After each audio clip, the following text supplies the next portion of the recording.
Rabbil alamin wassalatu wassalamu ala asrafil anbiya wal mursalin wa alihi wa sahbihi ajma'in. Allahumma salli ala sayyidina Muhammad wa ala ali sayyidina Muhammad walhamdulillahi rabbil alamin. Ikhwa fillah rahimakumullah, alhamdulillah rabbil alamin. Kita lanjutkan kajian surat Al-Jumu'ah.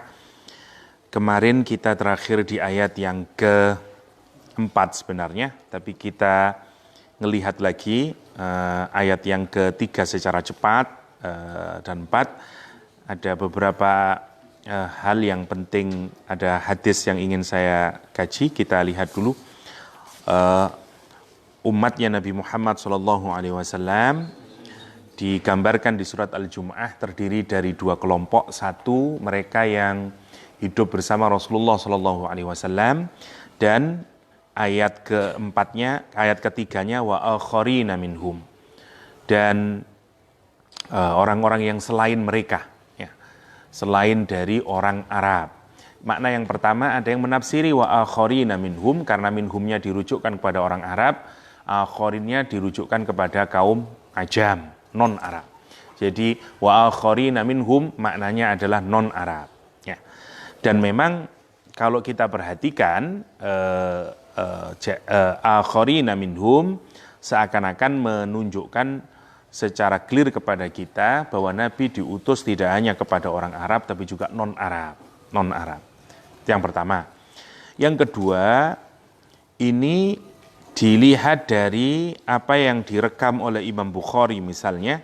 Saya bacakan dari Abu Hurairah radhiyallahu an, qala, berkata Abu Hurairah, kunna julusan indan Nabi. Satu hari saya duduk-duduk bersama Rasulullah SAW. Faunzilat alaihi suratul Jumu'ah. Terus turun surat Al-Jumu'ah. Wa akharina minhum lamma yalhaqu bihim. Sampai di ayat wa akharina minhum lamma yalhaqu bihim qalu, para sahabat bertanya kemudian, man hum ya Rasulullah? Siapakah mereka itu wahai Rasulullah? Falam yuraji'hum hatta su'ila salasan. Nabi belum menjawab sampai diulang 3 kali pertanyaan itu. Man hum ya Rasulullah, man hum ya Rasulullah. Wa fina Salman, dan di antara kita saat itu, kata Abu Hurairah, terdapat Salman Al-Farisi. Berarti Salman orang mana? Persia. Lingkungan sahabat itu kebanyakan adalah orang Arab. Sementara Salman bukan orang Arab, tapi orang Persia. Nabi Muhammad SAW kemudian fawaddu'a Rasulullah SAW yadah. Rasul kemudian meletakkan tangannya ala Salman, kepada Salman, ya. Di tempat yang lain nyatakan diletakkan di kepalanya. Summa qal, dan kemudian Rasulullah SAW berkata kepada Salman, lau kanal iman inda thuriyya lanalahu rijalun aw rajulun min haula. Kalau saja iman itu ada di bintang Suraya sana, ya, itu nama-nama bintang dalam bahasa Arab, ya. Kalaulah iman itu saking jauhnya, ya, ada di bintang Suraya, kata Rasulullah SAW, lanaluhu, akan mengambilnya laki-laki dari golongannya Salman ini. Laki-laki dari golongannya Salman, kata Rasulullah SAW. Maksudnya orang-orang Persia.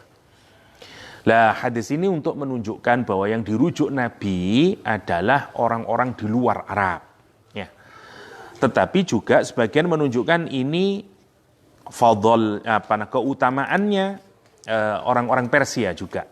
Sebagaimana kita ketahui bersama, ada banyak tokoh-tokoh Islam itu yang berasal dari Persia nanti. Imam Ghazali misalnya dari Persia, dan memang banyak melahirkan tokoh-tokoh iman yang mengagumkan dalam sejarah peradaban Islam.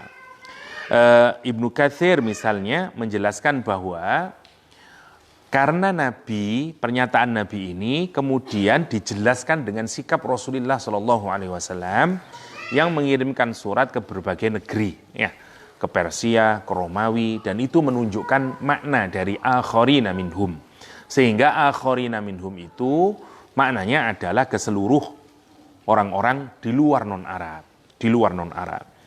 Ini tentu inline dengan fungsi Rasulullah SAW sebagai rahmatan lil alamin, fungsi Al-Quran sebagai hudal linnas, petunjuk bagi seluruh manusia. Karena itu Nabi Muhammad sebenarnya juga kalau kita lihat rangkaiannya di sini, Nabi untuk seluruh umat manusia di zaman akhir, ya. Karena itu makanya umatnya Rasulullah SAW itu akan tidak hanya berasal dari orang Arab, bahkan lebih banyak dari yang non-Arab, seperti yang sekarang ini. Anda kalau perhatikan sekarang yang terbanyak dari umat Islam bukan orang Arab. Menarik ya. Yang terbesar populasinya misalnya kita sekarang, orang Melayu yang mungkin paling besar. Kemudian mungkin diikuti atau Cina atau India. Ya India meskipun minoritas Islamnya, tapi dia banyak itu, karena orangnya banyak. India juga besar Islamnya, termasuk juga China. Ya. Cina juga besar kalau Anda lihat. Orang Mongol yang dulu misalnya ya, nanti Turki dan segala macamnya itu sebenarnya Turki itu dari kata taroka, meninggalkan. Jadi sebenarnya kalau diurut-urut orang Turki itu bukan dari Turki, tapi dari Mongolia sana. Jadi suku-suku daerah sana lah. Ya. Sebagaimana Rasulullah nanti di dalam salah satu hadis, nanti orang Turki akan menguasai orang-orang Arab yang melahirkan Daulah Utsmaniyah. Ya, Daulah Utsmaniyah.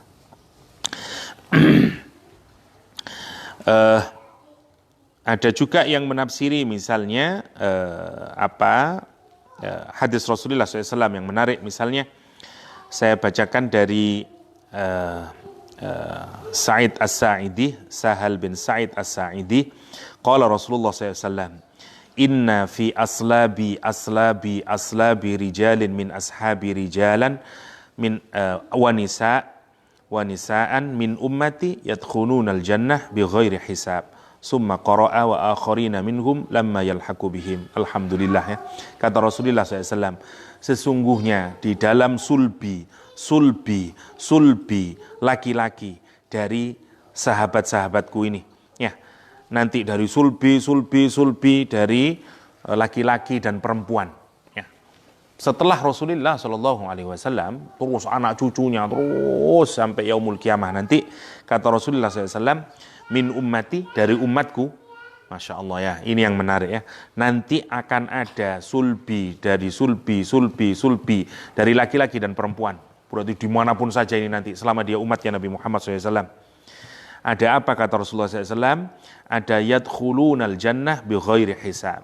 Ada orang-orang yang akan masuk surga tanpa dihisab. Hadis ini untuk menunjukkan, Anda kalau membaca hadis ini, gandengkan dengan hadis yang menunjukkan sifatnya. Jadi satu sisi ada hadis yang menunjukkan progresivitas umat Islam, ada satu hadis yang menunjukkan regresivitas umat Islam. Misalnya, misalnya di satu hadis menunjukkan sebaik-baiknya kurun itu adalah kurunnya Nabi Muhammad SAW. Jadi seakan-akan makin kesini makin regresif, makin jelek lagi gitu loh. Sementara ada hadis-hadis lain yang menunjukkan, misalnya Nabi menyatakan iman siapa yang paling mengagumkan, imannya orang yang tidak pernah bertemu Nabi tapi beriman kepada Nabi. Atau ini, bahwa ternyata masih ada di antara umatnya Rasulullah SAW yang termasuk wa akharina minhum, yang kelompok orang yang yadkhulunal jannah bi ghairi hisab. Padahal yang termasuk kategori umat terbaik itu adalah nanti orang-orang yang memasuk surga tanpa hisab. Nah, karena itu pemahamannya kalau Anda gandengkan antara yang regresif sama yang progresif, itu maknanya adalah yang dimaksud adalah bukan orang per orang tapi kaum, komunitas. Kalau Anda bicara the whole community, yang terbaik memang community of the prophet. Tidak ada yang ngalahin itu. Tapi secara individu, masih terbuka kemungkinan kita ini akan ada Abu Bakar lagi, Umar lagi, Utsman lagi, kayak begitu. Secara individu. Maka Anda tidak pesimis kemudian, tidak mungkinlah kita ini bisa seperti sahabat Nabi, tidak mungkinlah kita ini seperti tabi'in, tidak mungkinlah kita seperti siapalah sahabat-sahabat yang mulia. Enggak, masih mungkin. Kenapa? Dasarannya apa? Salah satunya di sini. Karena kata Rasulullah SAW, inna fi aslabi, ya kata Rasulullah SAW, rijalin wa nisa'in, kata Rasulullah, min ummati yadkhulunal jannah bi ghairi hisab. Summa qara'a, dan kemudian Nabi membaca ayat ini, wa akharina minhum lamma yalhaqu bihim. Artinya, ada di antara kita ini yang top, yang top. Itu yang, tapi kalau Anda bicara komunitas, tidak akan mungkin sudah ada komunitas yang sebagaimana zamannya Nabi Muhammad Sallallahu Alaihi Wasallam. Ya, kalau Anda pikirkan Semalang, kira-kira ada ndak orang yang soleh? Ada mungkin, yang derajatnya mungkin seperti tabiin. Wallahu alam, kita tidak tahu. Ya, se-Indonesia mungkin ada. Cuman kalau Anda bicara, Anda bandingkan masyarakat Indonesia dengan masyarakat Rasulullah di Madinah, ya jomplang banget, rek. Ngono loh maksudnya itu, jomplang banget. Tapi kalau individu-individu mungkin ada orang-orang soleh, ya, yang mungkin setaraf dengan tabi'in, yang mungkin setaraf dengan itu maksudnya, ya. Jadi hadis ini mengembirakan. Jadi Anda jangan kecewa. Kalau Anda mau striving benar, mungkin kita bisa mencapai the highest religious achievement yang bisa kita, atau piety, kita dapat mendapatkan ketakwaan atau kedekatan kepada Allah yang paling maksimal, ya, paling maksimal. Itu tambahannya dari bahasan kita kemarin, ya. Kita lanjutkan sekarang di ayat yang ke-5. Setelah Allah menjelaskan tentang Rasulullah SAW yang diutus dan itu merupakan fadl, keutamaan, karunia paling besar yang diberikan oleh Allah kepada umat ini, dengan fungsi yang kemarin satu, masih ingat rek? Satu, tilawah, yang kedua tazkiyah, yang ketiga taklim, dan tazkiyah sama taklim, tiga-tiganya ini harus merupakan satu kesatuan, ya.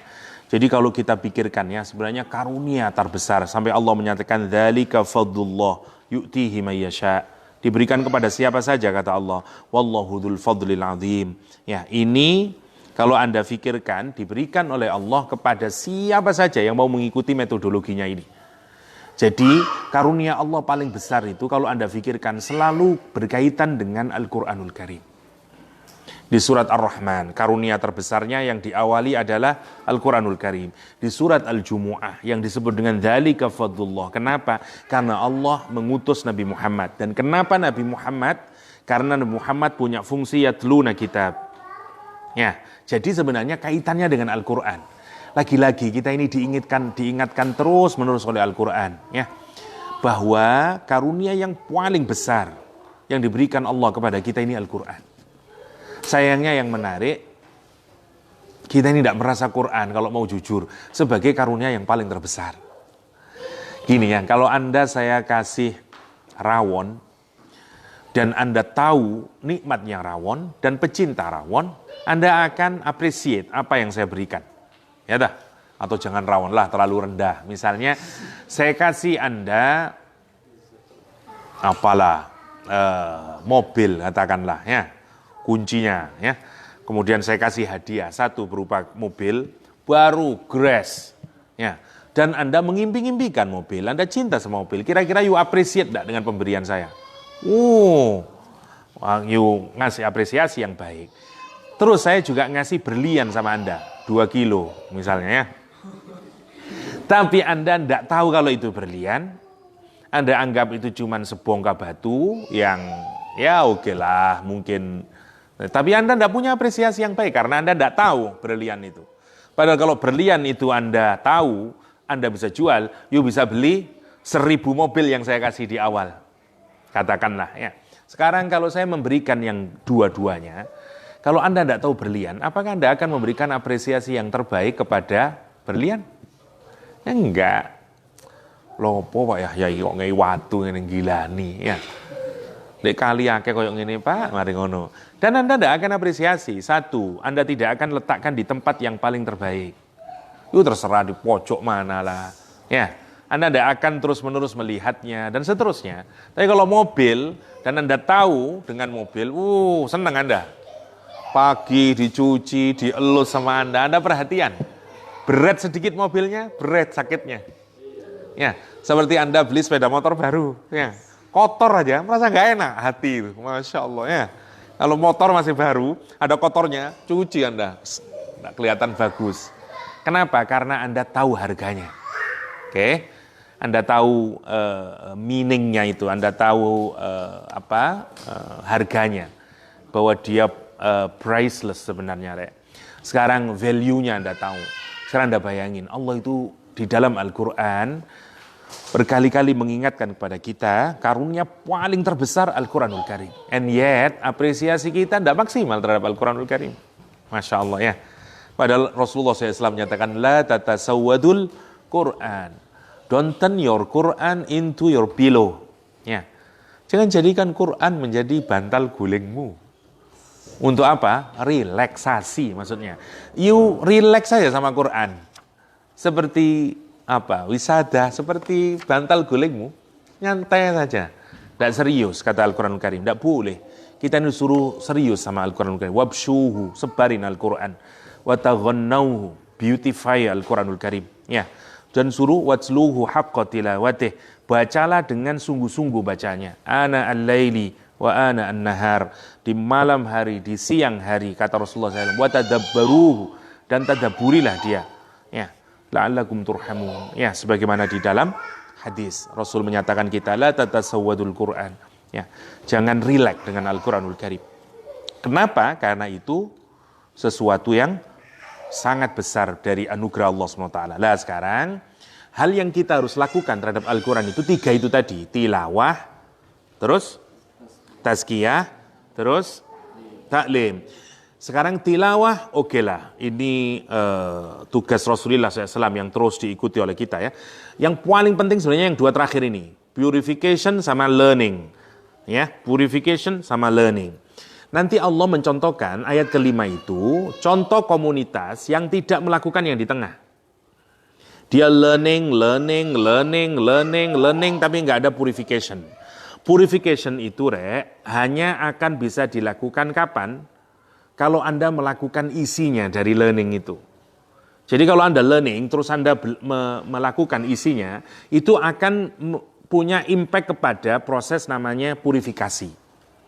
Misalnya Al-Quran menyatakan wa mimma razaqnahum yunfikun, dan Anda infak, maka akan terjadi purifikasi. Tapi kalau Anda mimma razaqnahum yunfikun, indah ini kalimatnya mimma, minnya ngono tok, tapi tidak pernah Anda infak, maka Anda stuck di learning, di taklim. Habis ini Allah ngasih contoh satu komunitas, jangan tanya taklimnya, top.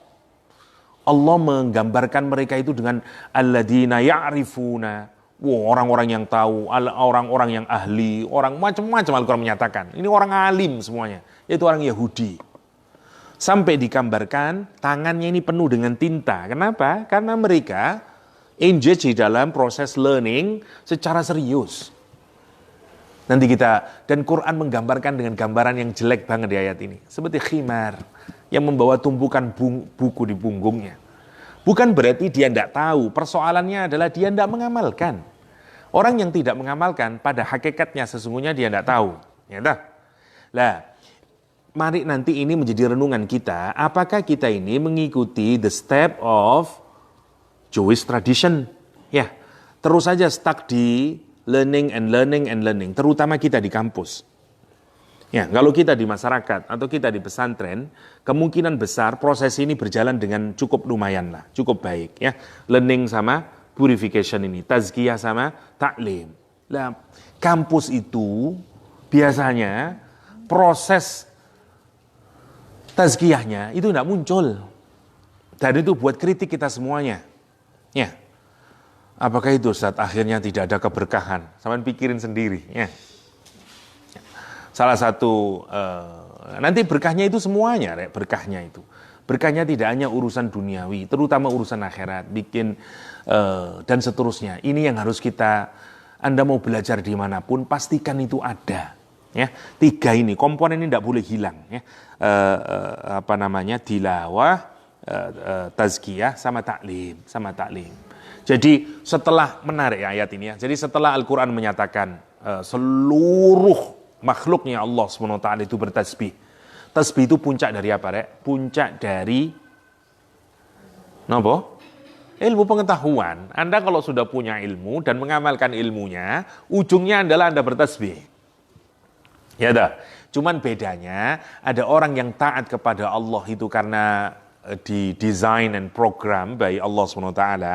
Ada yang di design and program voluntarily. Jadi kita ini terserah kita lah. Mau taat, mau tunduk kepada Allah atau enggak, terserah kita.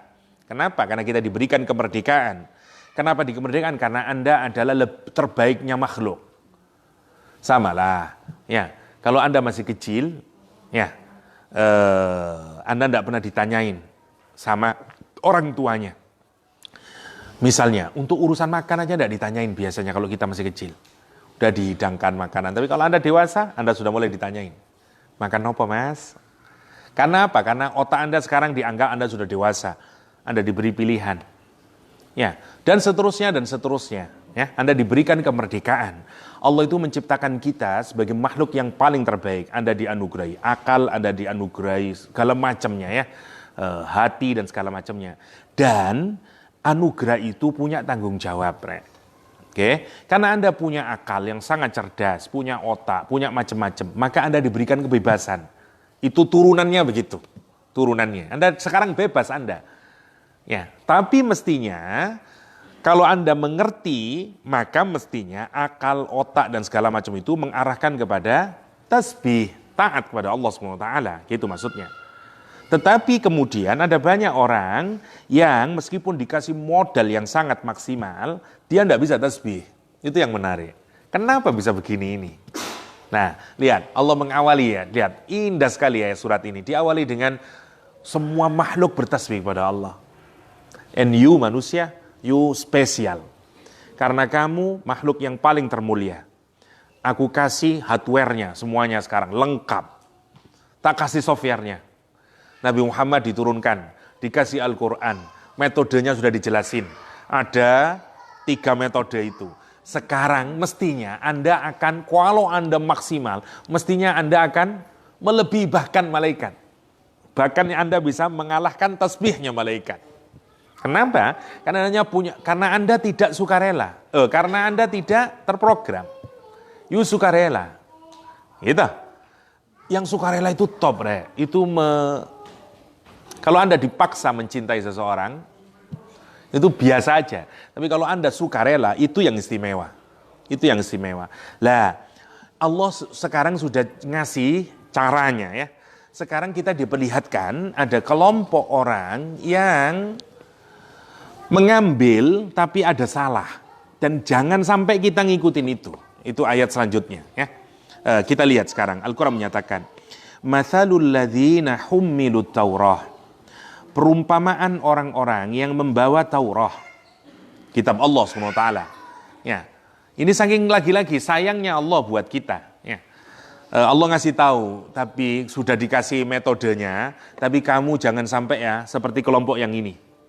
Dulu orang ini sama, datang Nabi kepada mereka, membawa kitab Allah SWT, melakukan 3 hal itu juga. Ya, tilawah, juga tazkiyah, juga taklim.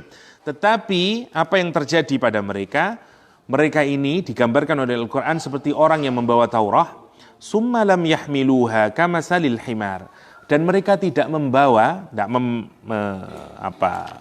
mengapresiasi Al-Quranul Karim, mengapresiasi Taurah.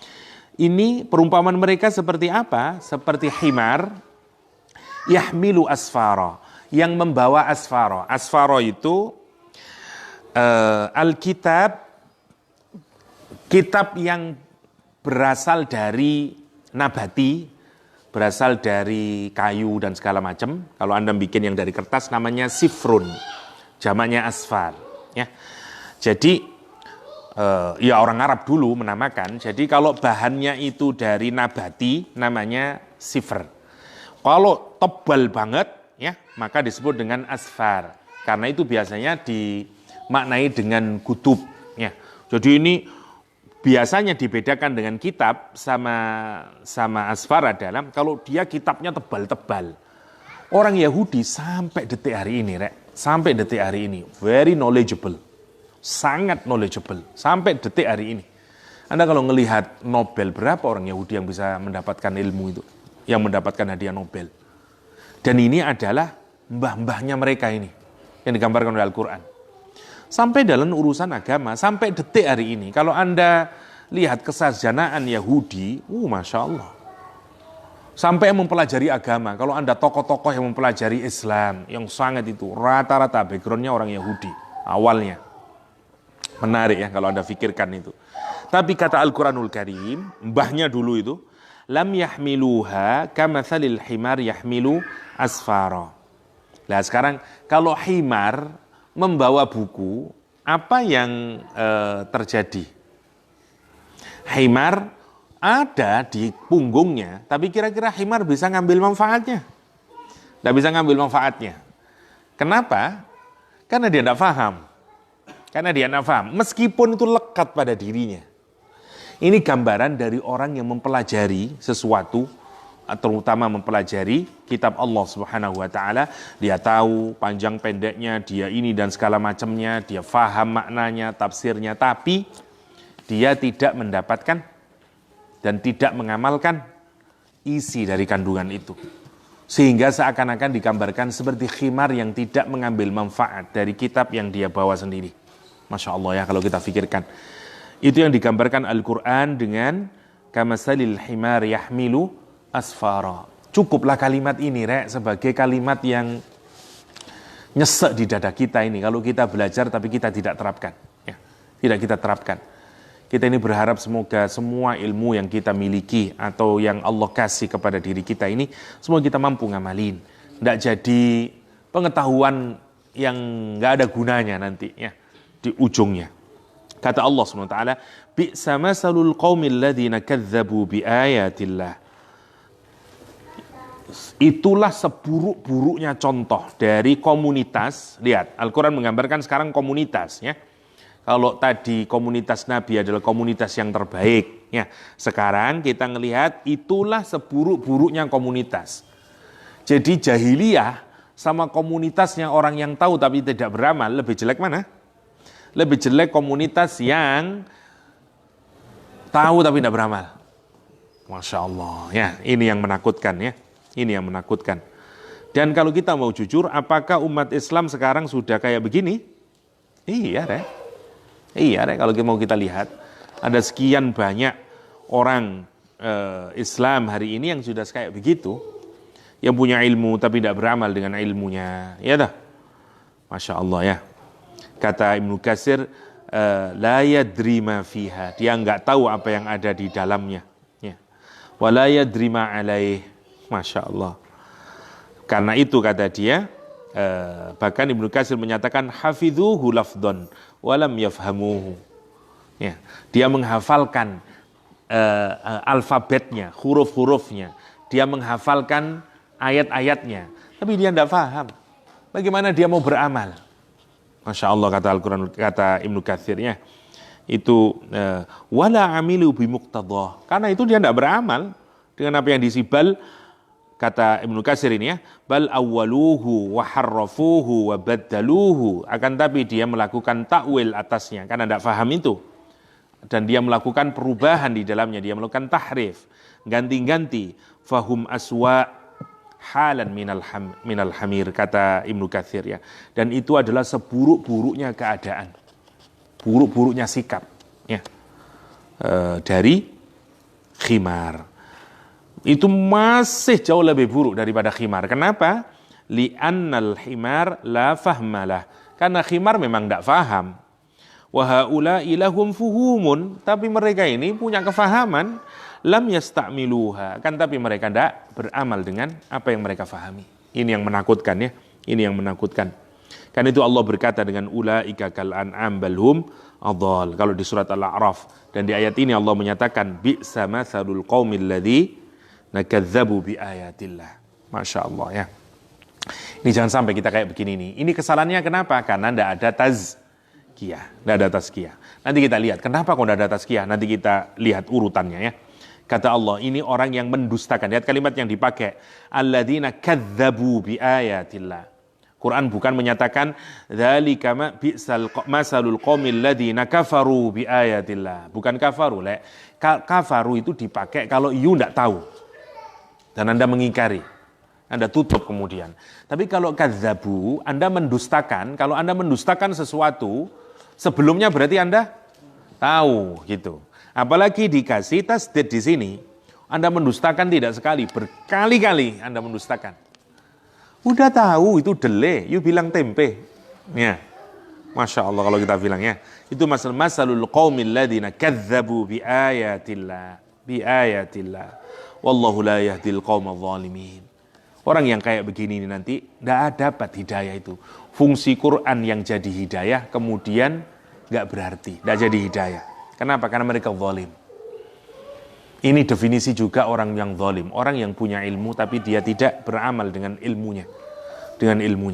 Jauh banget kalau kita pikirkan dengan orang-orang soleh sepanjang zaman ya, yang mengamalkan ilmunya. Ini la yahdil qaumad zalimin. Nah, sekarang Allah menyatakan, tapi yang menarik, mentalitas mereka ini menarik, Rek. Mentalitas orang berilmu dengan orang yang tidak berilmu itu berbeda. Mari kita lihat Al-Quran menyatakan.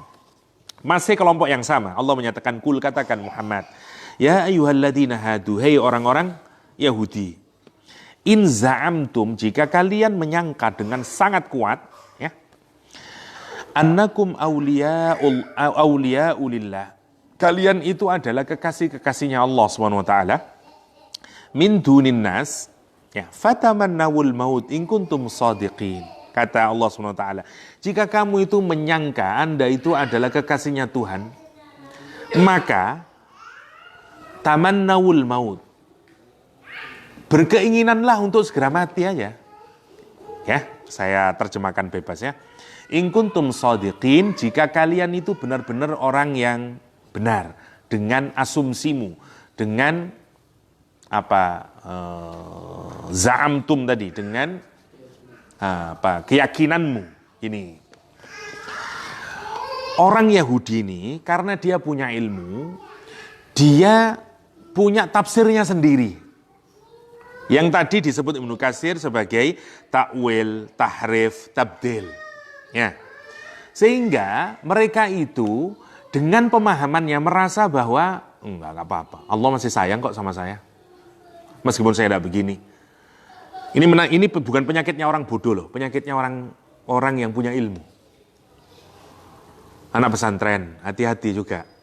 Di pesantren giat, keluar dari pesantren tidak giat. Tapi dia masih merasa, I know the game. Ya, kamu merasa seperti, saya tahu kan Allah itu Ar-Rahman Rahim, dan segala macamnya. Jadi, kita ini, orang yang punya ilmu itu, ada penyakit yang sebenarnya, setan itu menipu dirinya sendiri dengan ilmunya itu. Padahal yang dia lakukan adalah takwil, yang dia lakukan adalah tahrif dan tabdil. Tapi nanti dia merasa aman. Enggak mungkin lah Allah itu. Karena kita tahu, orang yang alim itu menarik, Rek, ya. Misalnya kebiasaan kita ini ya, misalnya kalau sholat mencari yang paling ringan. Semuanya mencari yang paling ringan terus. Karena kita tahu banyak macam. Dan nanti ujungnya mulai nanti akan kita meninggalkan kalau diteruskan itu. Tetapi meskipun kita meninggalkan, kita punya, tapi kan saya ini sakit, tapi kan saya ini kurang enak badan, tapi kan saya ini terus begitu. Itu yang dimaksud. Dan orang yang tidak alim, tidak bisa ngomong begitu itu. Hati-hati ya. Dan bahaya kayak begitu itu. Nanti gambarannya seperti digambarin di surat Al-Baqarah. Yang menyatakan lan tamassanan nar illa ayyaman ma'dudah. Bahkan kalaupun dia tenggelam di dalam maksiat, dia masih merasa lah. Kalaupun saya nanti masuk neraka paling seminggu lah. Habis itu saya nanti masuk surga. Ini kalau orang yang bodoh dengan agama tidak mungkin ngomong begitu. Ngomongnya orang yang bodoh dengan agama gimana? Wis awak paling dadi intipen rokok, begitu dia. Paling saya ini tidak tahu sudah Ustadz, saya ini paling jadi ahli neraka. Tidak tahu dia. Tidak tahu dalil, tidak tahu apa. Orang yang ini tidak. Lihat, Al-Quran menyatakan, lan tamassanan nar. Lihat, itu yang disebut dengan za'amtum. Kenapa? Karena pakai lan. Lan tamassanan nar. Sekali-kali enggak akan. Ya. Kami ini disentuh neraka. Illa ayyaman ma'dudat. Kecuali yang bisa dihitung lah. Kurang dari 10. Pakai ma'dudat, pakai jam'u killah. Ya, kurang dari 10. Masya Allah, ya a week lah. Atau paling jelek lah 8-9 hari aja lah. Allah kan penyayang. Kalaupun itulah, insya Allah enggak lah. Menarik ya. Ini penyakitnya orang alim, penyakitnya orang yang punya ilmu. Hati-hati. Kita ini nanti punya komunitas gitu. Dan ini menarik ya. Dulu saya punya teman kuliah di McGill. ngambil Islamic Studies. Saya tidak tahu, semoga berubah ya. Tapi teman saya ini begini, gak tahu gimana Pak, kita ini setelah semester 2 ada perasaan bahwa sholat itu tidak terlalu penting lagi, kata dia. Menarik ya, menarik. Karena semakin banyak ilmu, semakin seakan mau tahu begini apa, belajar teologi, suwana dan segala macamnya.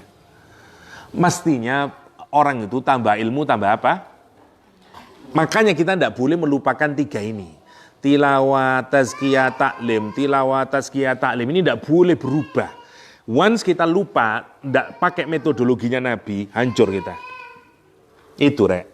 Kenapa dia lepas? Karena tidak pakai taklim ini. Tidak pakai tazkiyah. Tidak pakai tazkiyah. Kita tidak melakukan 3 tahapan ini.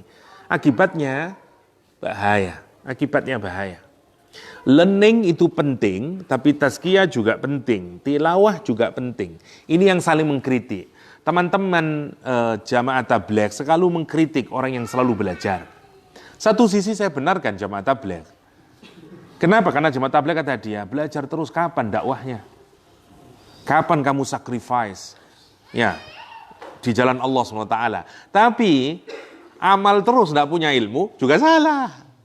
Itu juga yang dikritik oleh teman-teman salafi kepada jamaah tabligh. Teman-teman salafi menyatakan dari dulu kok fadhail amal terus.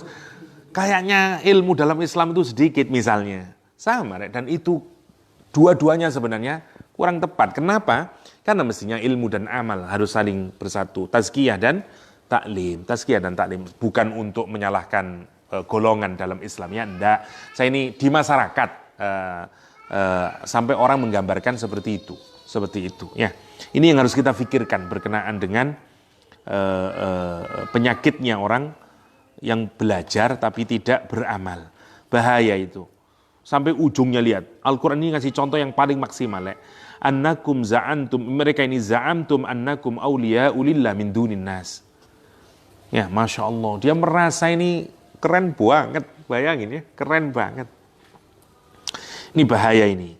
Kata Allah SWT, ini mubahalah kepada orang Yahudi ya. Allah menyatakan begini kepada Nabi Muhammad, katakan aja Muhammad, kalau mereka merasa benar, bahkan dulu orang Yahudi sebagian begini, Rek. Kenapa mereka tidak masuk Islam? Karena gini, Nabi Muhammad itu sholatnya ngadepnya ke Baitul Maqdis. Kita orang Yahudi sholatnya ngadep Baitul Maqdis. Tidak ada, Tuhannya sama, Tuhan percaya sama akhirat juga sama, dan segala macamnya oke lah. Perbedaan tipis-tipis 11-12 lah. Kenapa? Kalau saya masuk Islam, sebenarnya kalau Anda tanya, kenapa ilmu tidak memberikan cahaya buat mereka? Tapi justru menjadi alat untuk menghalangi dia mendapatkan hidayah. Anda bisa tebak kenapa kira-kira? Ya, para rabainya atau ulamanya Yahudi di Madinah itu, kenapa rahibnya Yahudi di Madinah itu, kenapa kok dia tidak masuk Islam? Sebagian masuk Islam, tapi mayoritas tetap tidak masuk Islam. Kenapa? Karena mereka cinta dunia. Yang dipikir mereka itu gini, kalau saya masuk Islam, sekarang status sosial saya berubah. Saya tidak akan punya umat. Saya kemudian sama kedudukannya dengan Abu Hurairah, dengan yang lain. Satu, secara prestise saya kalah. Saya sudah tidak punya tidak punya umat. Karena itu saya tidak punya kekuatan politik. Saya tidak punya kekuatan duniawi. Itu saja sebenarnya hakikatnya. Dan ini yang membuat dia melakukan takwil, tahrif, tabdil. Sehingga kata dia, dengan enggak, maksudnya dan gitu, Muhammad bukan yang itu, nanti Nabi terakhir bukan gitu. Dengan ngomong begitu apa? Dia tetap punya umat. Ya toh? Karena orang umatnya enggak akan pindah ke Islam. Karena itu dia tetap maintain. Dia maintain. Dan dia sebenarnya jauh dalam hatinya tahu kalau dia salah. Tapi kata dia begitu itu, salahnya sedikit lah. Itu bahayanya, Rek, bahayanya. Itu beda toh, Anda kalau tidak punya ilmu, dengan punya ilmu, kalau ngelakuin dosa lah beda toh. Yang punya ilmu itu, yang ngerasa dosa, tapi kan, ya mari ini lah tobat toh, no, bahaya itu bahaya, Rek. Hati-hati dalam hal itu, hati-hati. Itu apa namanya ya? Kalau dalam psikologi saya tidak tahu, cari itu menarik itu. Itu efek dari mentalitas seseorang yang punya ilmu. Ya. Apa itu juga yang terjadi pada orang yang korupsi? Meskipun korupsi, nyantai orang-orang yang berilmu itu, ya toh. Menarik ya, kalau orang itu yang nyuri ayam, nyuri apa, itu kalau nyuri, wah, enggak ada itu perasaan tersenyum, maaf kalau ketangkap, ya toh. Tapi kalau yang ketangkap KPK, tetap tersenyum, Rek. Gini masih, Masya Allah. Apa dia merasa juga sama kayak ini? Za'amtum annakum awliya ulillah min dunin nas ya. Masya Allah ya kalau kita pikirkan ini. Ini bahaya itu. Tesnya, orang kayak begini lihat, nggak bisa. Kenapa? Nggak bisa dirubah. Za'amtum. Keyakinannya kokoh. Kenapa keyakinannya kokoh? Karena disupport dengan ilmu. Karena disupport dengan ilmu. Enggak, Allah itu kan Rahman Rahim. Wah, terserahlah. Anda akan banyak jumpai orang yang kayak begitu itu. Wah, aduh dalil kalah sampean. Bisa. Menarik ya. Kenapa? Karena dia disupport dengan dalil. Kisnya, kata Nabi, untuk orang yang kayak gitu, untuk para rahib-rahib Yahudi, Allah menyatakan apa? Katakan gini aja Muhammad, kalau memang mereka benar, kenapa dia kok tidak kepingin mati? Kenapa Allah menyatakan gini? Karena Allah membongkar kedok di balik keengganannya untuk beriman. Allah tahu isi hatinya, Rek. Kita nggak tahu isi hatinya. Iya ya, kenapa ya? Kita hanya tahu, lawang dia pinter, kenapa ya kok nggak begitu ya? Kita nggak tahu perasaan hatinya. Allah membuka perasaan hatinya. Kata Allah, justru perasaan hatinya itu yang menghalangi dia masuk Islam. Karena itu dibongkar sekarang kata Allah. Kalau you memang menyatakan pendapatmu itu benar, kenapa kamu nggak kepingin mati aja? Kenapa kalau kepingin mati? Karena mereka yakin akhirat itu jauh lebih baik dari dunia. Dan kalau mereka itu merasa benar dan mereka merasa aulia Allah, kenapa tidak mati aja? Pertanyaannya, mereka kepingin mati. Dia mati, kenapa? Karena surganya di dunia. Karena dia yang diinginkan adalah dunia tadi itu. Punya anak buah dan segala macamnya dan segala macamnya. Allah itu mau bongkar, menguliti apa yang sebenarnya motif di dalam hatinya. Menarik kalau kita pikirin. Itu dibongkar. Kalau memang kamu benar, ditantang oleh Allah. Kalau memang kamu benar, kenapa? Suruh aja dah. Fatamannawul maut in kuntum shadiqin. Tapi kalau orang Islam, kalau ditantang mubahalah mati misalnya, senang. Ya toh. Bahkan kematian itu yang dicari, bahkan kata dia. Ya, Masya Allah kalau kita dipikirkan. Para sahabat-sahabat itu malah nangis kalau perang kepinginnya mati. Masya Allah. Ya. Dan itu menarik, itu bukti kebenaran. Mati itu paling tertinggi sebagai bukti kebenaran. Ya. Itu bukti bahwa Anda membawa sesuatu yang benar. Sesuatu yang benar. Oke, itu mentalitas yang digambarkan oleh Al-Quran.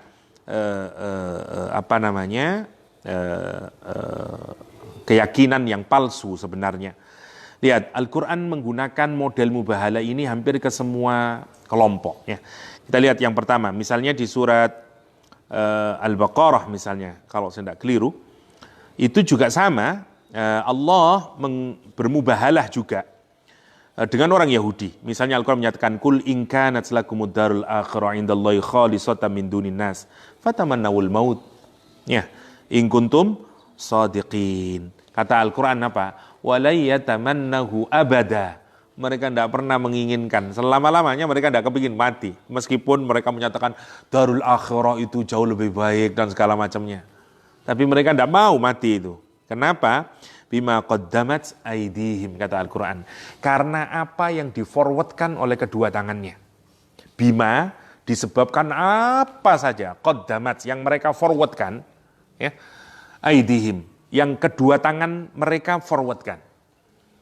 Kayak kamu WA-an itu loh. Once kamu ngetik, terus sudah di panahnya di send, bisa kamu kembalikan. Gak bisa kembali. Amal itu seperti itu sebenarnya, Rek. Kenapa kok dipakai kedua tangan? Karena amal perbuatan manusia itu yang paling terbanyak menggunakan kedua tangan. Itu orang Arab dulu begitu. Ya sekarang beda-beda lah. Kalau kerjaan Anda bikin tempe mungkin atau tahu, kaki lah yang banyak. Tapi secara umum pekerjaan manusia itu paling banyak pakai tangan, ya toh. Mulai tukang rujak cingur sampai ngetik komputer kan tangan toh paling banyak itu. Karena itu dipakai tangan sebagai simbol perbuatan. Sebenarnya itu. Lah, bima qaddamat aydihim maksudnya, once kita melakukan sesuatu, sesungguhnya semua perbuatan yang kita lakukan di dunia ini, itu langsung di forward ke akhirat. Yang nanti kita dapatkan balasannya di sana. Itu bahasanya Al-Quran, bima qaddamat aydihim. Ya, kita ini harus sadar, dan kita tidak bisa minta lagi itu udah. Seperti kita, kalau masih bisa di delete from everyone, masih seneng kita. Ya. Kadang-kadang kepencet video atau apalah suara tet, waduh, habis itu di delete, aduh delete for me saja sudah. Kecewa Anda, ya toh? Kita ini tidak ada delete for everyone. Kata delete from me tidak ada. Ya. When you melakukan sesuatu dan nanti kita akan mempertanggungjawabkan itu di akhirat. Itu yang disebut dengan bima qaddamat aydihim. Sekarang kata Al-Quran Karim, kenapa sih mereka kok tidak mau bertaubat? Kenapa sih mereka kok tidak mau bermubahalah? Karena bima qaddamat aydihim. Karena dia tahu sendiri apa yang mereka lakuin. Masya Allah ya. Anda ini orang-orang yang soleh, kalau memang sudah banyak amal solehnya, tidak ada yang dia kepinginin kecuali bertemu dengan Allah Subhanahu wa Ta'ala. Yang tidak ada yang kepinginin kecuali meninggalkan dunia ini. Yang capek, ini yang segala macam dunia itu. Ya kecuali kita masih muda ya. Dan kenapa kalau muda sedikit amalnya lah gitu toh. Tapi kalau orang udah banyak amalnya dan segala macam, dia cuma menunggu kematian dia. Yang diinginkan sudah ya Allah. Semoga kalau saya mati-mati khotimah wis ngono rek. Wis gitu ya.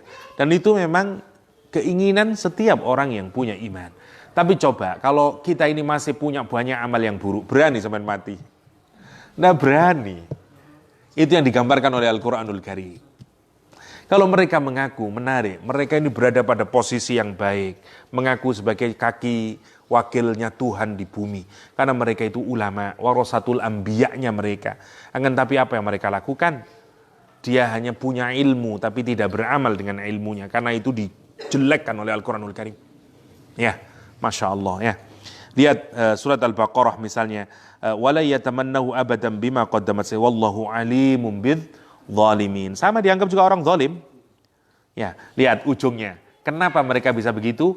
Wala tajidannahum ahrasan nasi ala hayat. Mereka sangat tamak atas dunia ini. Itu karena mereka itu.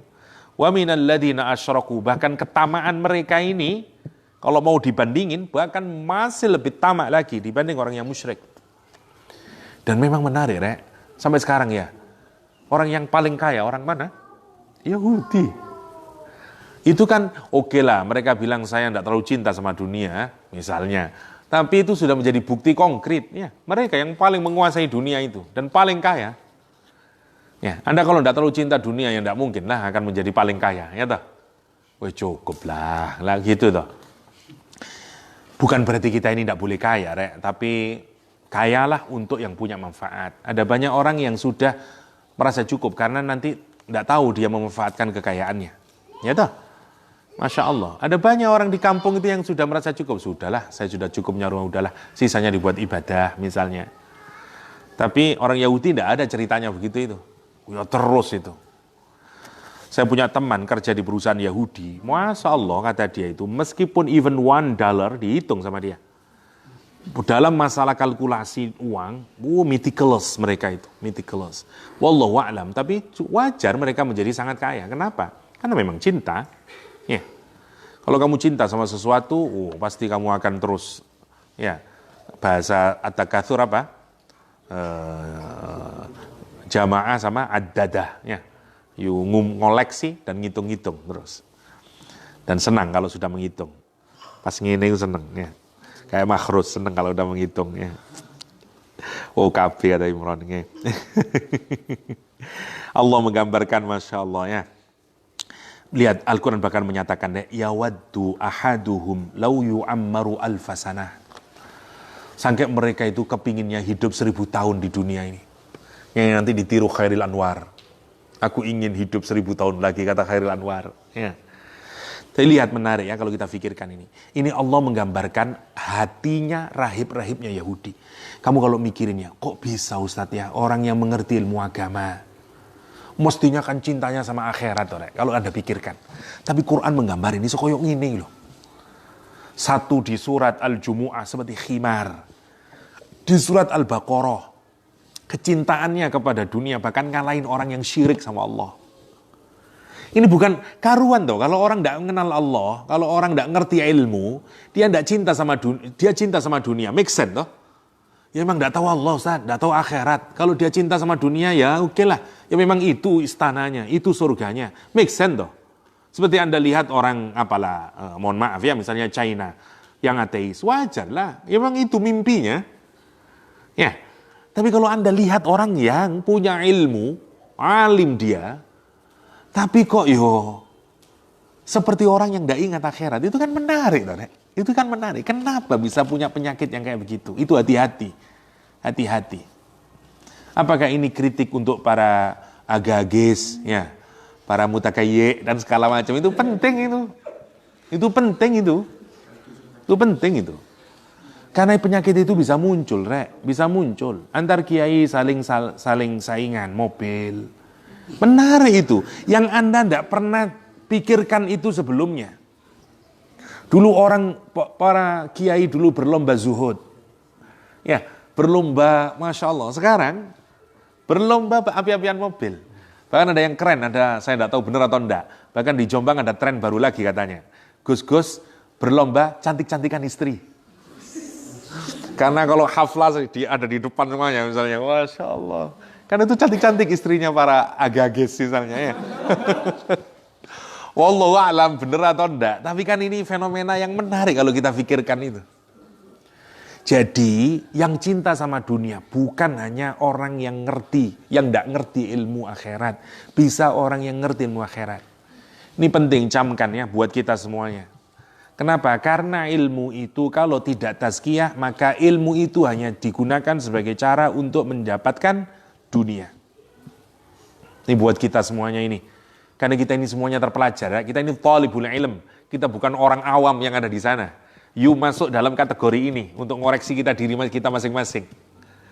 Saya ini kalau ilmu untuk apa? Untuk mencari ridho Allah, untuk makin mendekatkan diri kepada Allah, untuk jadi dalam bahasa Al-Quran awliya'u lillah min dunin nas, atau hanya untuk mencari dunia. Sampai bayangin, menarik ya. Cinta dia sama dunia digambarkan oleh Al-Quran, yawaddu ahaduhum law yu'ammaru alfasana. Waduh, itu kan gila tuh. Kamu ingin hidup 1000 tahun, saya tidak mau, Rek. Ya, wis 40 asam urat, apa mana 1000. Ya, wah susah itu. 60-70 mulai pekun. Apa senangnya orang pekun itu ya? Jangan lama-lama lah, biasa aja lah. Lama tapi ahli ibadah, tidak apa-apa ya. Lama-lama tidak ahli ibadah makin menyusahkan. Ketok soto sate kambing ini. Apa bahagianya hidup begitu itu ya dah. Tidak ada bahagianya kamu. Ya. Karena itu kalau hidup lama sehat, wah itu bagus lah. Dan taat itu bagus ya. Oke. Lau yu'ammaru alfasanah wa ma huwa bimuzahzihihi minal azab ay yu'ammar wallahu basirum bima ya'malun. Masya Allah. Kepada orang Nasrani Allah juga bermubahalah. Kata Allah SWT misalnya, faman hajjaka fihi min ba'di ma ja'aka minal ilm faqul ta'alau nad'u abna'ana wa abna'akum wa nisa'ana wa nisa'akum wa anfusana wa anfusakum summa nabtahil fanaj'al la'natallahi 'alal kadhibin. Kata Al-Quranul Karim. Sama kepada orang Nasara misalnya. Karena itu yang paling tertinggi sebenarnya kalau Anda itu merasa benar atau tidak adalah kematian. Itu sebagai bukti paling valid. Itu akan membongkar tujuan hakikat kita. Rasul dikatakan, oke lah kalau kamu memang merasa benar, oke lah, ayo mubahalah. Bawa kata ya, Al-Quranul Karim, anak-anakmu, istri-istrimu, putri-putrimu, dirimu sendiri. Kemudian kita bilanglah, ya Allah laknatlah kami jika kami tidak benar. Ayo wani apa tidak ngono. Masya Allah ya. Masya Allah. Dan kepada orang musyrik misalnya, Allah juga bermubahalah. Kul man kana fid dhalalah falyamdud lahur rahman. Misalnya di dalam Al-Quranul Karim. Jadi semuanya. Dulu digambarkan dari riwayat Ibnu Abbas, Abu Jahal pernah bermubahalah. Abu Jahal berkata, saat Rasulullah sholat di depan Ka'bah waktu di periode Mekah ya. Awal-awal Abu Jahal kemudian berkata, "In ra'aitu Muhammadan indal Ka'bah." Kata dia, "La atiyannahu hatta ata'an ala unuqih." Kata dia, "Kalau aku melihat Muhammad sholat lagi di depan Ka'bah, maka aku akan mendatanginya dan aku akan injak-injak lehernya, keras lehernya. Ya, mati dia. Semua ata'a ala unuqih," kata dia. "Aku akan injak lehernya atau keras his neck," kata dia. Faqala Rasulullah SAW. Rasulullah SAW kemudian menyatakan, "Lau fa'ala," kata dia, "kalau Abu Jahal berani melakukan apa yang mau dia lakuin," kata dia, "la akhadathul malaikah iyanan walau annal yahud tamannawul maut lamatu wara'au maqa'idahum minan nar." Kata Rasulullah SAW, kalau Abu Jahal berani melakukan apa yang dia lakukan, maka malaikat akan mengambil dia dengan terang-terangan. Ya. Dan apa juga kalau orang-orang orang-orang Yahudi berkeinginan untuk mati, maka kata Rasulullah, mereka akan mati dan akan melihat tempatnya di neraka. Walau kharajal ladina yubahiluna Rasulullah, kalau keluar orang-orang yang mubahalah dengan Rasulullah sallallahu alaihi wasallam, bawa anak istrinya dan segala macamnya, la raja'u la yajiduna malan wala ahlan. Dia akan pulang tidak dapat semuanya itu. Keluarganya tidak ada, mati semuanya sudah ya, karena dilaknat ya. Ini dan benar nanti ya, Abu Jahal begitu Rasulullah sholat lagi, orang-orang berkata, katanya mau diinjak, sanalah, injaklah. Karena kemalu ya, ini karena semua orang berkata, ayo Abu Jahal, go, misalnya ya. Abu Jahal mendesak sana, rek. Dan kata Abu Jahal, begitu kurang berapa langkah, dia melihat sayap-sayap. Melihat sayapnya malaikat, hendak menyambar dia. Karena kalau di dalam riwayat dituturkan, saya melihat jurang dan melihat sayap-sayap. Jurang yang hitam dan aku melihat sayap-sayap. Dan kemudian Abu Jahal kembali dengan wajah yang ketakutan dan menghitam. Ya, terkenal riwayatnya. Karena itu sebagai, kalau mau cerita lebih detailnya, baca surat Al-Alaq ya. Yang sanad uz-zabaniyah ya. Falyad'u nadiyah sanad uz-zabaniyah. Itu mubahalahnya Rasulullah SAW dengan Abu Jahal. Karena Abu Jahal menyatakan begitu, Rasul kemudian menimpali. Kata dia, sanad uz-zabaniyah. Kata dia, falyad'u nadiyah. Kata dia, jangan kamu aja, seluruh geng-gengmu lah. Panggil semua gengmu. Saya akan panggil malaikat Zabaniyah, kata dia. Ya. Falyad'u nadiyah. Ya. Karena ditantang dan benar. Ya. Ini in kuntum sadiqin. Ini sekaligus untuk menggambarkan, karena kematian itu menjadi perantara dengan akhirat. Ini harus menjadi visi yang tidak boleh hilang dari kita, rek. Jadi orang yang benar, maka pasti dia tidak akan ketakutan terhadap akhiratnya. Kalau dia benar, kalau dia salah mesti dia takut karena dia hakikatnya tak tahu hakikatnya. Tapi yang penting untuk kita pikirkan adalah bahayanya orang yang punya ilmu tapi tidak beramal dengan ilmunya. Dan penyakitnya kenapa itu? Karena cinta sama dunia.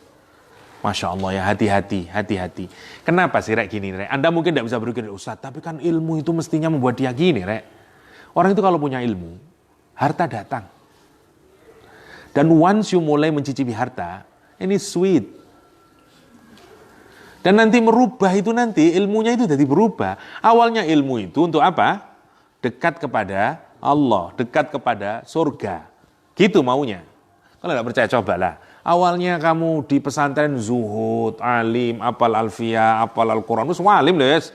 Ya, pulang mulai jadi ustad. Mulai jadi kiai. Diundang sana sini, ento amplop, diregani wong. Enak dunia gitu ya. Ambil di pondok susah ya. Di pondok makan gini susah. Sekarang mulai diagungin orang kan.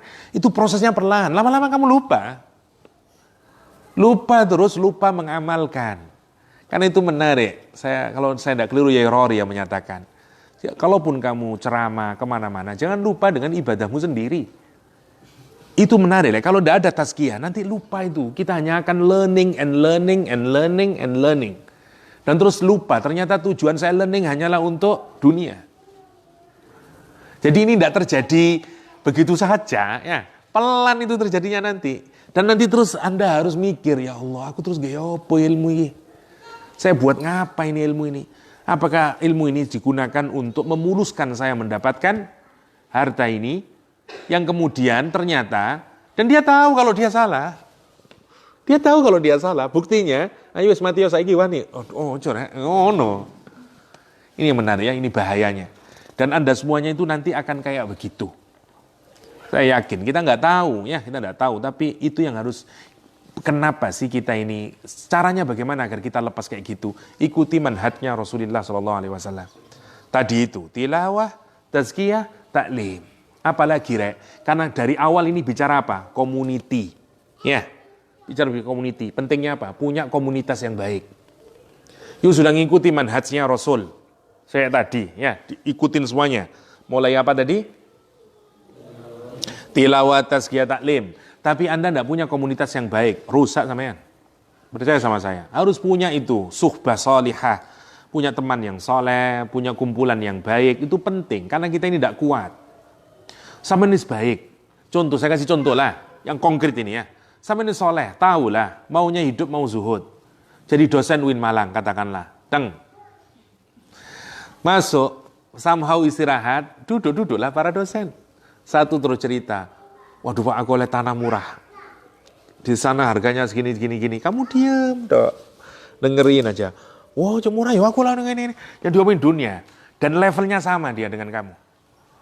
Waduh, si gayanya sampai ganti mobil ya. Yang diomongin dunia semuanya ini, mobil. Kamu itu sama sekali tidak ikut ngobrol di situ. Yang diobrolin adalah beli tanah lagi, yang ini beli mobil lagi. Kamu pulang ke rumah, terus cerita yang bojomu. Dik mau, lo hebat deh. Sing iku duwe mau omah mana? Iso tuku, ya apa caranya? Ya di anunya bang ngono, terus dia nyilih mana ngene. Yang itu sudah ganti lagi mobilnya. Waduh, awalnya apa ya? Lali terusnya zahite lali dan segala macamnya. Karena ngongsrong kemudian, karena kita kompetisi. Tidak sadar itu. Tidak sadar, percaya sama saya. Nanti kamu kalau sudah hidup di masyarakat kayak begitu nanti. Kalau kamu terus tidak punya kumpulan orang yang soleh, siapa yang mengingatkan kembali? Sopo sing ngilingno saduna fid dunya. Enggak ada yang gitu. Yang ngilingnya fauzuna, enggak ada yang ngiling fauzuna fil ukhra, enggak ada. Cuman saduna fid dunya terus. Enggak ada fauzunanya. Itu real itu, itu real. Dalam hidup nanti kamu real. Mungkin sekarang kamu belum bisa merasakan. Nanti kalau hidup, ingat saya. Lah kamu bener gitu, lupa terus ilmu agama itu. Dan ilmu agama menjadi seperti ilmu ekonomi, menjadi seperti ilmu fisika, menjadi seperti ilmu biologi yang Anda gunakan hanya untuk meraih kerajaan duniawimu. Dan yang lebih menarik, agama itu lebih manis daripada ilmu fisika. Karena kalau Anda sukses di fisika, Anda tidak terlalu, uang tidak bungkuk kepada Anda, tidak menyalami Anda, biasa aja lah, oke lah. Kalau Anda agama, waduh tambah lupa Anda. Dan Anda merasa tambah disucikan sama orang. Tidak mungkin lah, aku kan agama ya. Saya kan sudah banyak ngaji tuh. Padahal ngajimu untuk dunia. Dan di mata Allah nggak ada nilainya itu. Bahaya itu. Bahaya. Itu penting ya, terutama buat jurusan syariah, PAI, dan segala macamnya. Calon ustadz-ustadzah dan segala macamnya. Itu penting untuk kita pikirkan berkenaan dengan fatamannawul maut in kuntum sadiqin. Wala yatamannahu abadan bima qaddamat aydihim wallahu alimun bidh zalimin. Matching toh dengan surat Al-Baqarah tadi. Sama. Kenapa mereka tidak mau menginginkan tamanni sampai disuruh tamanni lah. Nah, sementara ini mereka tamanninya kemana? Ke dunia. Allah itu Masya Allah kalau membongkar ya. Gak usah diomongin lah. Tamanni Anda itu ke dunia. I wish. Aku pinginnya di rumah di kono lah. Aku kepinginnya. Itu sebenarnya yang ada di otaknya. Monggo, ini bukan untuk ngoreksi orang lain. Ngoreksi diri kita sendiri nanti. Kalau teman sudah sukses itu. Apa sebenarnya yang paling diinginkan di dalam hati kita itu? Tamanninya kita ini apa? Ya, saya kepingin, begitu. Tapi Quran menggunakan tamanni untuk urusan akhirat. Kenapa? Karena tidak nyata, bukan taroji. Menarik ya? Bukan roja, bukan roja. Ya, tapi amani. Ya, palsu doang. Kalau orang barat menyebut wishful thinking. Kalau Anda kepingin surga, Anda buktikan itu dengan sholat, Anda buktikan dengan infak. Wajar toh mengharapkan surga. Ya dah. Kalau Anda mengirimkan bunga, ngirimin coklat, ngirimin surat, ngemail, WA, mengharapkan dia akan merespon cinta Anda, rodok wajar toh? Rodok wajar lah. Tapi kalau Anda tidak melakukan apapun, terus kamu cuma acting di dalam kelas dan berharap dia akan mencintaimu, itu namanya tamanni. Ya, tidak konkret. Harus konkret lah. Quran menyatakan orang ini terhadap akhirat, tamanni saja dia. Nanti di ayat Quran menyatakan, dia itu tidak punya iman, illa amani, kata Al-Quran. Kecuali wishful thinking. Masya Allah, yang menakutkan ini kalau kita pikirkan ini. Dan selamanya mereka tidak punya keinginan itu sesungguhnya. Tidak real. Al-Quran menyatakan dia tidak real. Ya.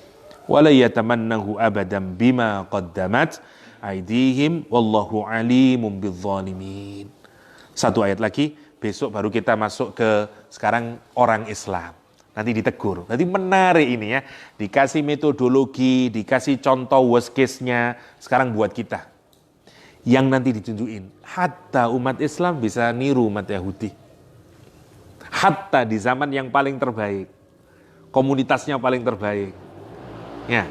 Dan kemudian mereka bertaubat. Apalagi kita nanti. Bayangin, sampai Nabi berdiri khutbah, mereka meninggalkan. Betapa kuatnya dunia itu. Betapa kuatnya dunia itu.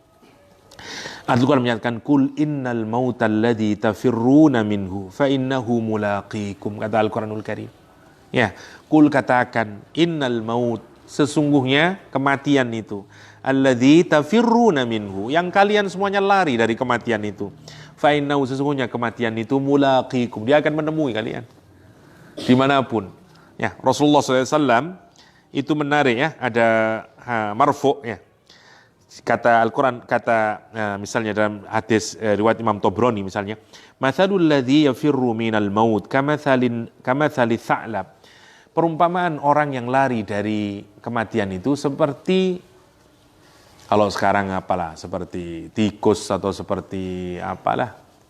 Ya, yang lari dia dikejar-kejar ya. Begitu sudah terengah-engah dia, kemudian dia masuk ke dalam lubangnya. Padahal dia dikejar oleh tanah itu sendiri. Dia lari di atas tanah. Begitu dia masuk ke dalam tanah, dibilang, hei. Sekarang kata dia, takutan lagi dia, lari lagi. Sampai dia terengah-tengah, akhirnya mati. Allah itu menggambarkan kematian seperti itu. Mau lari kemanapun, kita ini ujungnya akan mati. Dan ini yang diingatkan juga ya. Apa yang membuat kita ini terus tersadar, selain ingatan kita kepada Allah, adalah mati.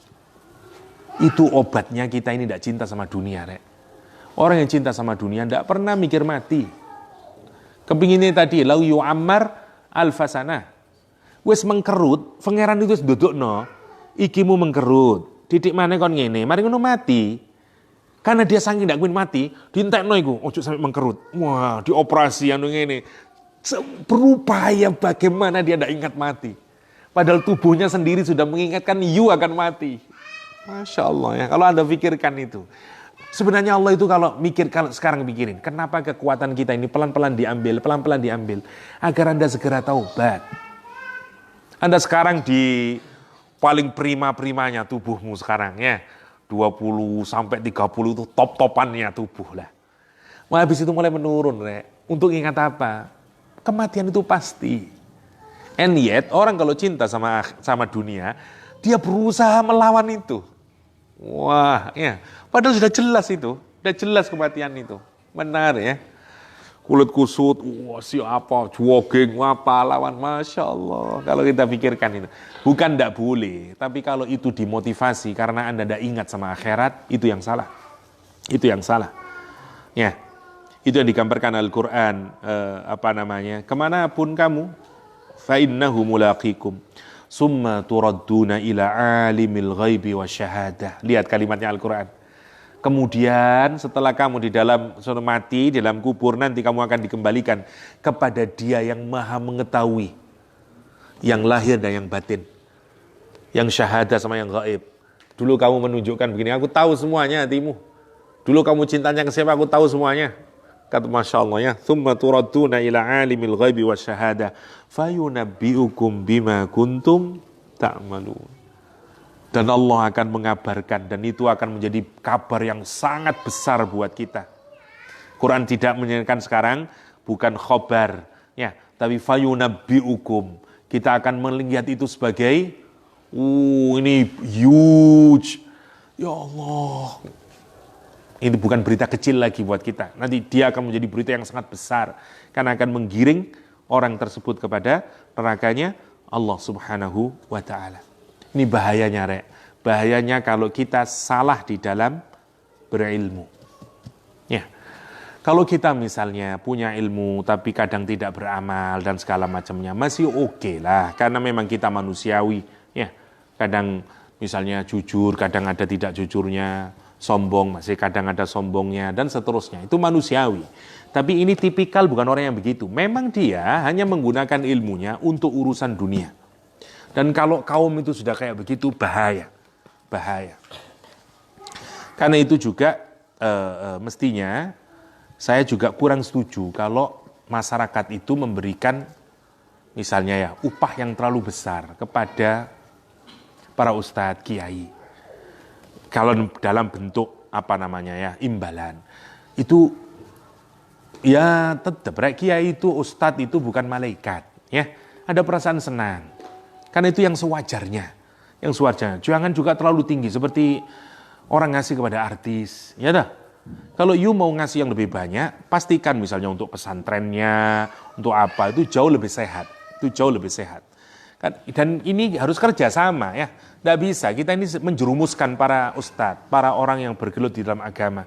Kalau Anda memberikan misalnya, wah ya, kayak artis saja misalnya, Togol, bukan 4 mata misalnya, ya, 1 kali tampil 50 juta Togol itu. Cuman ngomong, bukan 4 mata, 50 juta, Rek. Ya Allah, kalau Anda pikirin. Lah, boleh Anda menghargai kiai misalnya, kasih 50 juta silakan. Tapi menurut saya, alangkah lebih baik kalau itu diwujudkan dalam bentuk program-program dan segala macamnya. Ya, itu akan jauh lebih baik untuk apa? Agar kita juga tidak ikut membantu. Ya kalau kiainya yang benar tidak apa-apa, Rek. Dia sudah tahu pembagiannya. Tapi kan banyak yang masih rapuh sebenarnya, sama juga. Ya. Jadi menurut saya harus ada kerjasama antara masyarakat dengan komunitas itu juga mengerti lah. Tidak memberi juga kurang ajar. Ya. Kenapa? Karena mereka lelah. Karena mereka membagikan dan seterusnya dan seterusnya. Itu maksudnya. Jadi kewajaran itu penting.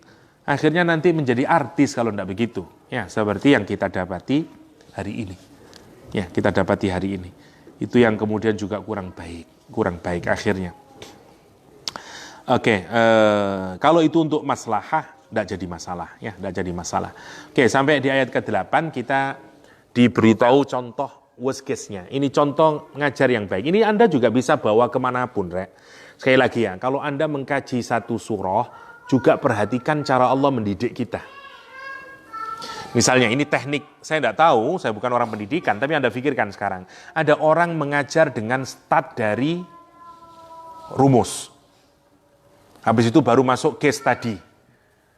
Habis itu baru nanti implementasinya. Ini contohnya. Ada Quran kadang memulai dari imajinasi dulu.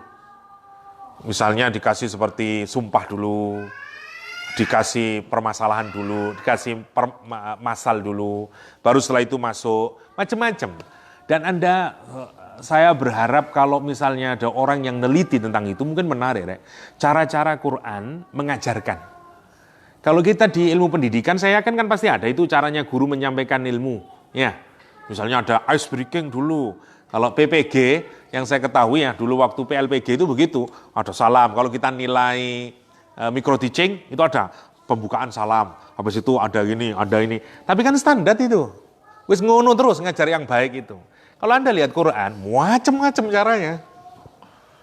Ada yang model surat Al-Jumu'ah, langsung teori dulu.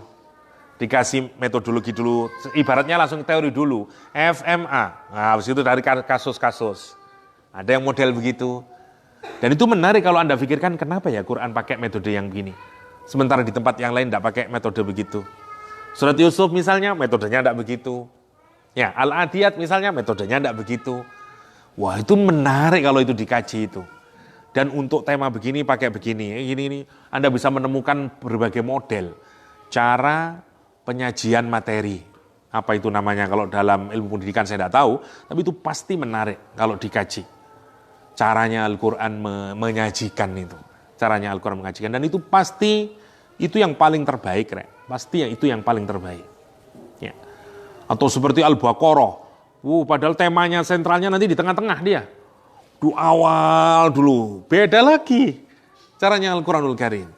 Itu yang menarik, bisa Anda bawa ke mana-mana. Dari psikologi Anda mendalami kenapa ada ilmu yang berubah menjadi begini.